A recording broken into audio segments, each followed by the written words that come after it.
বারবার ভ্যান থামছে, মানে ফিল এমন হচ্ছে যেন স্কুলে যাচ্ছি।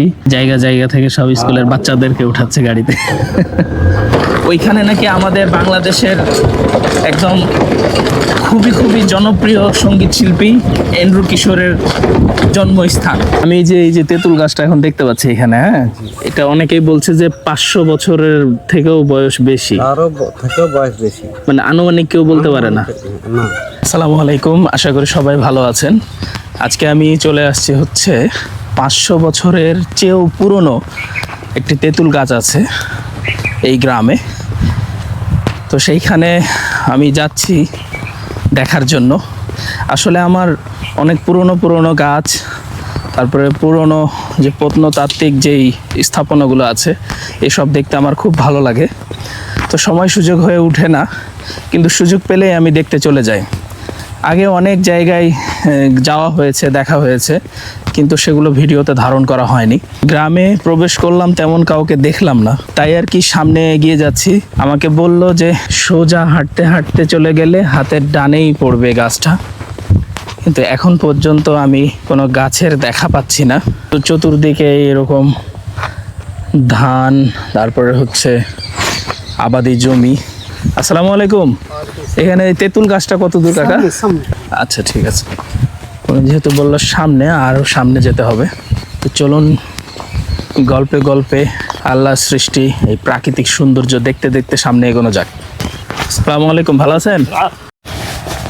যত ভিতরে যাচ্ছি বড় বড় বাগান দেখা যাচ্ছে, আর মাঝে একটু করে মাটির বাড়ি, এই পাশটায় পুকুর। এখানে মনে হয় মাছ চাষ করে যত সম্ভব। আর সামনের দিকে এগোচ্ছি, এখন পর্যন্ত গাছের দেখা পাচ্ছি না। অবশেষে আমি তেঁতুল গাছটার গ্রামে প্রবেশ করলাম। গ্রামটা হচ্ছে এইরকম সাজানো পরিপাটি, কালারিং টিন, আর ওই পাশটায় মাটির দোতলা বাড়ি, চতুর্দিকে আর কি সবুজ শ্যামলে ভরা। একটা ইন্টারেস্টিং বিষয় হচ্ছে এই এলাকার নাম হচ্ছে সরলা। এই যে এতক্ষণে একটা ভ্যান দেখা গেল, এতক্ষণ কোনো খবর ছিল না। হাঁটতে হাঁটতে প্রায় 1 থেকে 1.5 মাইলের মতো আসলাম, তারপরে আমি তেঁতুল গাছের সন্ধান পেয়েছি। ওই যে সামনে দেখা যাচ্ছে, আমি যাচ্ছি ওই দিকটায়। আর এই পাশটায় হচ্ছে এই পুরো গ্রাম, ম্যাক্সিমামই হচ্ছে মাটির বাড়ি, দোতলা একতলা এরকম বাড়ি। আর এই পাশটায় একেবারে ছোট জরাজীর্ণ একটা মাটির বাড়ি, আমার মনে হয় ভেঙে নতুন করে করবে এই জন্য আর কি। এটা হচ্ছে ছোট ছোট কালাইয়ের ক্ষেত, আর এই পাশটাই হচ্ছে সেই তেঁতুল গাছ, আমাদের কাঙ্ক্ষিত স্থান। আচ্ছা, তার আগে একটা ইন্টারেস্টিং বিষয় আপনাদের দেখাই। নিজের হাতে ঝাঁকা বা ডালি বুনন করেন ওনারা, তো কীভাবে করে একটু দেখে আসি, চলেন। কাকা কেমন আছেন? ভালো আছেন না? এই ডালি আপনি নিজের হাতে বোনান? বাহ, অনেক সুন্দর। তো এই কি নিজের ব্যবহারের জন্য না বিক্রি করেন? বিক্রিও করে, ব্যবহারও করে, বিক্রিও করে, ব্যবহারও করেন। একটা ডালি বোনাইতে কতদিন সময় লাগে? একটা ডালি ধরেন যে 1 বেলা লাগে। 1 বেলা? দিনে 2টা পারি করে, মানে দিনে 2টা পরিমাণ পারেন, তো অনেক ভালো। আর ওইটা রেডি হয়ে আছে না?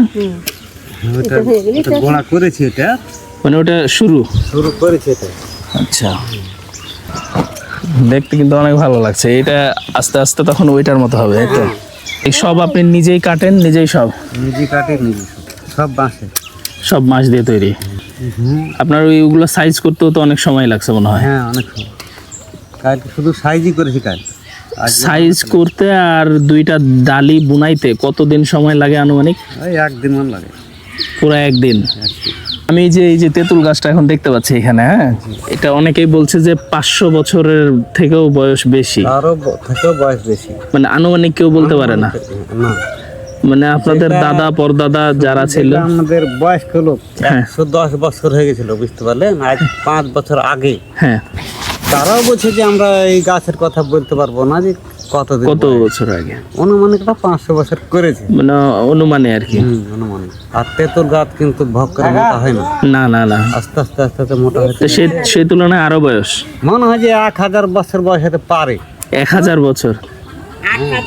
1000 1000? 10 বছর আগে তো 500 বছর তাই তো বলছে রে কাকা অনুমানে যে 1000 বছর হবে গাছটার বয়স। দেখি কাকের কাছে জিজ্ঞাসা করি। তো 500 বছর আগকার হইতে এখন তো 10-12 বছর কার হয়ে গেল, বেশি হইলো। আমাদের সেই কাঙ্ক্ষিত স্থান, এই যে তেঁতুল গাছ, তেঁতুলও ধরে আছে, কিন্তু সেইভাবে ক্যামেরায় পরিষ্কারভাবে আমি দেখাতে পারছি কিনা বোঝা যাচ্ছে না। এইখানে লেখা আছে হচ্ছে এত দ্বারা সর্বসাধারণকে জানানো যাচ্ছে যে চাঁপাইনবাবগঞ্জ জেলার নাচল উপজেলা নিজামপুর ইউনিয়নের সরলা মৌজার খতিয়ান নম্বর এত এত, এখানে তেঁতুল গাছটি আছে। অতি প্রাচীন গাছ আর কি, বিশেষজ্ঞদের মতে বয়স কমপক্ষে 500 বছর। এই গাছটি ভৌতিক, জৈবিক, সামাজিক ও পরিবেশগত দিক থেকে খুবই গুরুত্বপূর্ণ এবং অতিকায় প্রাচীন বৃক্ষ। এই যে গাছটি যে যথাযথ সংরক্ষণের জন্য মানে এখানে জেলা প্রশাসক মোহাম্মদ নুরুল হক, ওনার কথায় সাইনবোর্ডটি এখানে দেওয়া হয়। এখানে যারা অতিথি আসবে তাদের বসে সময় কাটানোর জন্য। আর গাছটা হচ্ছে এই যে, আমি একটু আলোর দিকে যাই তাহলে হয়তো ক্লিয়ারলি দেখা যাবে। এই গাছের সামনে হচ্ছে পুরো ফাঁকা মাঠ, আশেপাশে কোনো বাড়ির কোনো দেখা নেই। ওই পাশটায় আছে বাড়ি আর এই পাশটাই হচ্ছে মন্দির। এটা মনে হয় মন্দির, হ্যাঁ এটা মন্দির। আর ওই পাশটাই হচ্ছে বাড়ি। বিশাল বড়, দেখুন আমার মাথার উপরে বিশাল বড়, অনেক বড় আকৃতি। আর স্পষ্ট দেখা যাচ্ছে কিনা, এত পরিমাণে তেঁতুল ধরে আছে মানে বলার বাইরে। এই তেঁতুল পাড়াও মুশকিল, মানে এখানকার মানুষজন বলছেন যে পেকে পেকে পড়ে যায়, মানে খাওয়ার মানুষ থাকে না, এত এত তেঁতুল।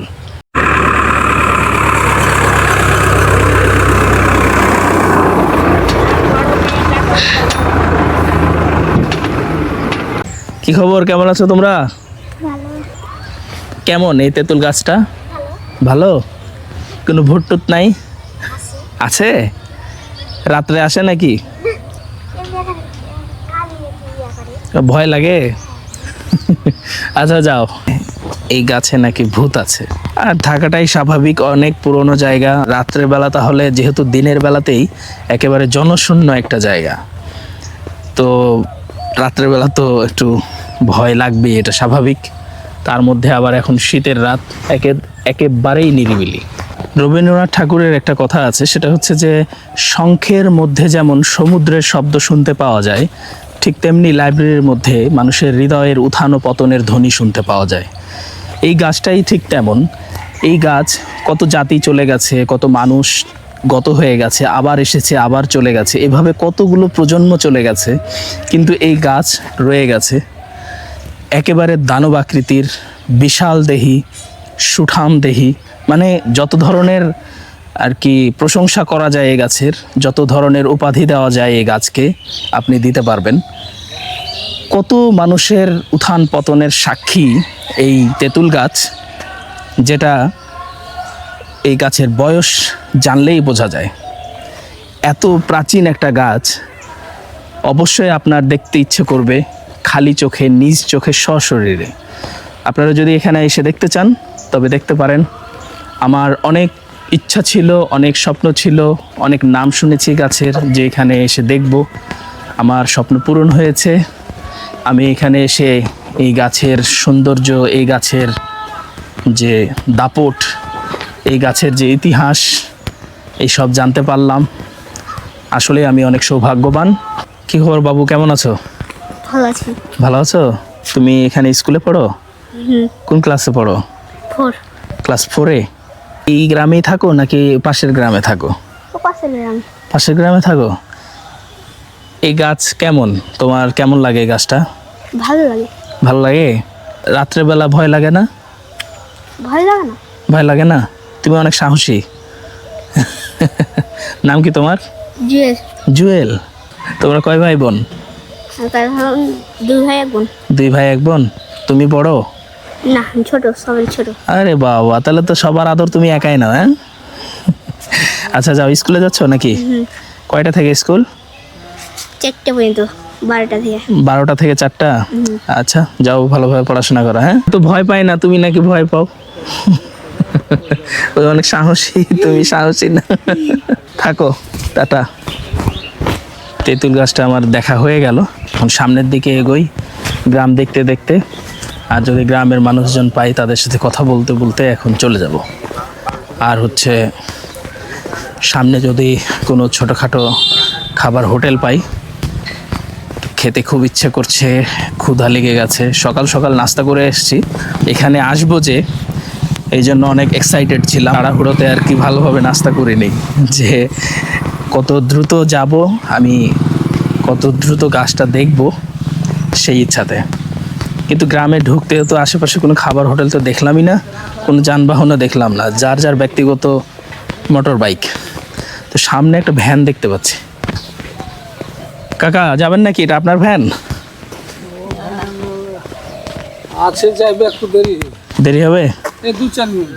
2-4 মিনিট দেখি, হাঁটতে হাঁটতে যাই, যদি পথে দেখা হয় উঠে যাব। পোয়া ফেলে কত যাবেন? এ মোড়ে। ও জুয়েল, জুয়েল, গাড়ি তো হামাল লয়। ও গাড়ি আপনার না? আচ্ছা, তো কি করে দেখি ড্রাইভারের অপেক্ষা করছি, উনি আসুক। আমি এতক্ষণ ড্রাইভার ভাইয়ের জন্য অপেক্ষা করছিলাম, উনি চলে আসছে, কিন্তু উনি এখনই ছাড়বে না, ওনার গেস্ট আছে। 5 মিনিট লেট আছে। এটা হচ্ছে ঢাকা শহরের টেসলা। ঢাকায় রিক্সা আকৃতিতে চলে, এখানে ভ্যান আকৃতিতে চলে। গাড়িটা না হাতে রাখি। হ্যাঁ হ্যাঁ, এলাকাটা সুন্দর আছে, ফাঁকা, খোলামেলা। হ্যাঁ খোলামেলা সব কিছু, হ্যাঁ মন যেরকম খোলামেলা। হ্যাঁ, মানুষের মনও খোলামেলা এখানে। যাদের জন্য অপেক্ষা করছিলেন ভ্যান চালক ভাই, ওনারা চলে আসছেন, এখন আমি উঠে বসলাম। আপনারা যারা ভ্রমণ পাগল, আমি চাইবো আপনারা শীতের সময় বিশেষ করে আমাদের গ্রাম বাংলা ভ্রমণ করতে পারেন। অবশেষে ওনারাও চলে আসছে, ভিআইপি লোকজন ওনারা, ওনাদের অপেক্ষাতেই প্রাইভেট কারের ড্রাইভার অপেক্ষায় ছিল এতক্ষণ। গাছপালায় পরিপূর্ণ। হ্যাঁ, মাটির বাড়ি ভালো, গ্রামে পাকার বাড়ি দেখতে ভালো লাগে না। মাটির বাড়ি কিন্তু বেশি সুন্দর, গরমের এসি। আর এর পাশে হচ্ছে গরু। আজকে সবাই দাঁড়াচ্ছে, মানে যে যার কাজে দাঁড়িয়ে সময় নষ্ট করছে, এই হলো কথা। বারবার ভ্যান থামছে, মানে ফিল এমন হচ্ছে যেন স্কুলে যাচ্ছি। জায়গা জায়গা থেকে সব স্কুলের বাচ্চাদেরকে উঠাচ্ছে গাড়িতে। আরিফ ভাই দিকে বাচ্চা লেয়া আছে।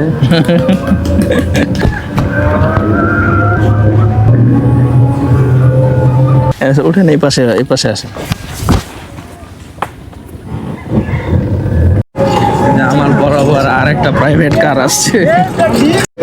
গ্রামে কত সুন্দর একটা পুকুর দেখতে পাচ্ছেন, অনেক বড় একটা পুকুর।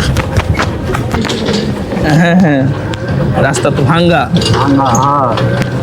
ইয়ার মা বাপই নাই, রাস্তার মা বাপ নাই না, না খুব কষ্টে এদিক থেকে যাতায়াত হয়। রাস্তার নাকি আব্বা আম্মা নাই।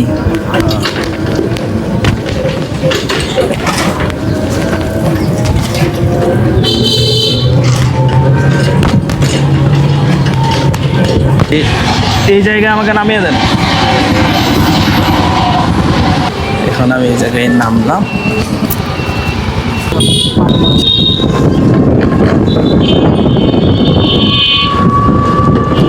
এখন আছি আমরা মেন রাস্তায়।